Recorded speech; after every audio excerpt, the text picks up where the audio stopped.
I never imagined I would see my husband, someone I have admired for so long, become the target of ridicule in front of our friends.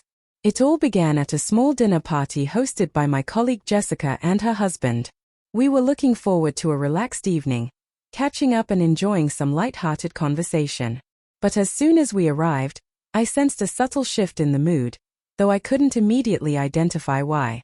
The first few moments were unremarkable. Polite chatter about work, inquiries about family, small smiles exchanged. Then, suddenly, someone cracked a joke, an offhand remark about Mark's career. It seemed intended as humor, but the tone carried an unexpected sting. The laughter that followed was sharp, almost cruel. Mark laughed along politely, though I noticed a fleeting discomfort in his eyes. My chest tightened. As the evening continued, the comments grew more pointed. "Mark, you really don't understand investing, do you?" one guest said with a laugh, as though expecting the rest of us to join in. Another added, "I didn't think someone like you could manage a house like this." The teasing had crossed a line. It was now mocking, and everyone appeared complicit. I felt the urge to speak up, to defend him, to call out their rudeness. Yet Mark remained composed, sitting tall, hands neatly folded. He didn't retort or stumble for words. He didn't flush or react with frustration. Instead, he wore a calm, gentle smile, controlled and deliberate, not the nervous smile of someone intimidated, but the quiet confidence of a man secure in himself. Then came the comment that made my stomach twist. "You always seem so ordinary, Mark. It's sweet that you try, but you're just not very exciting, are you?" The room erupted in laughter. My face burned, my hands clenched around my glass. My immediate instinct was to intervene, to stop the cruelty. But Mark's serenity held my attention. He scanned the room with steady eyes and spoke softly, almost conversationally. "I suppose I am ordinary, but being ordinary has allowed me to see extraordinary things in people like you." His words were gentle, yet they carried a remarkable weight. The laughter began to fade, and a few smug faces grew uncertain. "What do you mean?" someone asked, a trace of defensiveness creeping into their tone. Mark smiled more warmly and continued, "I notice when someone helps others without expecting recognition, when someone listens with genuine care, when someone lives with integrity rather than trying to impress. Those are the remarkable qualities I admire. Not putting others down to feel superior."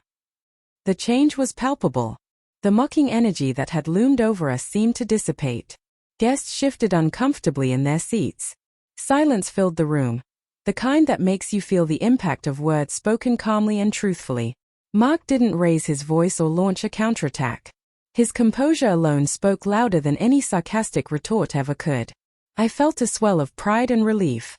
Pride, because this was the man I loved, steady and thoughtful, unaffected by the pettiness around him. Relief, because I realized I didn't need to defend him. He could do it himself. Looking at him across the table, I saw the quiet strength in his eyes and grasped something essential about respect, character, and dignity, the way true integrity commands attention without demanding it. For the remainder of the evening, the atmosphere shifted. The teasing ceased, jokes dried up, and even our hosts appeared embarrassed by their earlier behavior. Mark remained himself, composed, gentle, and quietly commanding. Sitting beside him, I understood that sometimes the most potent response isn't a loud defense but the embodiment of calmness in the face of ridicule. The rest of the dinner passed with a new energy. Conversations were polite, though an awkward tension lingered. I noticed guests exchanging glances, re-evaluating the assumptions they had made about Mark. Even those who had instigated the teasing seemed quieter, their laughter replaced by cautious dialogue. I stole glances at him repeatedly, trying to comprehend the calm that radiated from him. There was no arrogance, no sense of triumph, only quiet assurance and serene self-awareness. In that moment, I realized what had often been missing from social interactions I had witnessed over the years wasn't cleverness or wit, it was integrity. And Mark possessed it in abundance. As we left the party, I walked beside him, our hands brushing briefly. A deep sense of gratitude washed over me. This was my partner. I wanted to tell him how proud I was, to gush over it, but it wasn't necessary. He already understood. The evening had spoken for itself. In the following days, the moment replayed over and over in my mind. I thought about how easily people are unsettled by ridicule, how quickly anger, defensiveness, or sarcasm can surface. But Mark's response was different. His strength didn't come from confrontation.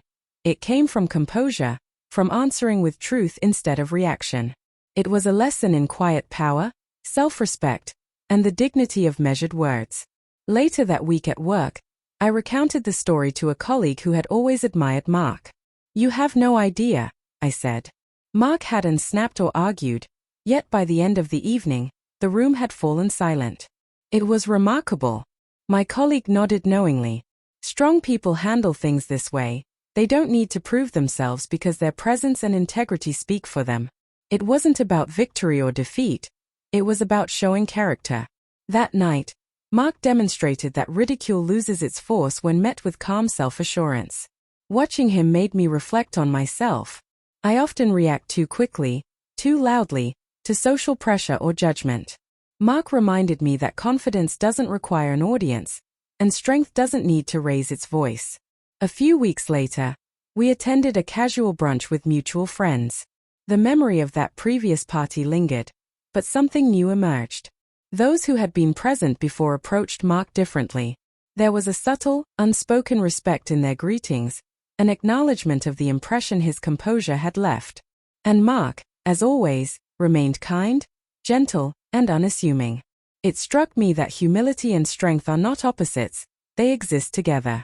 Those who had tried to belittle him didn't realize it, but he had demonstrated how ordinary arrogance fades in comparison to quiet confidence. There was no need for showmanship or grand gestures, just a serene display of who he truly was. That evening, walking home under the soft fading light, I smiled at him. "You handled that perfectly," I said quietly.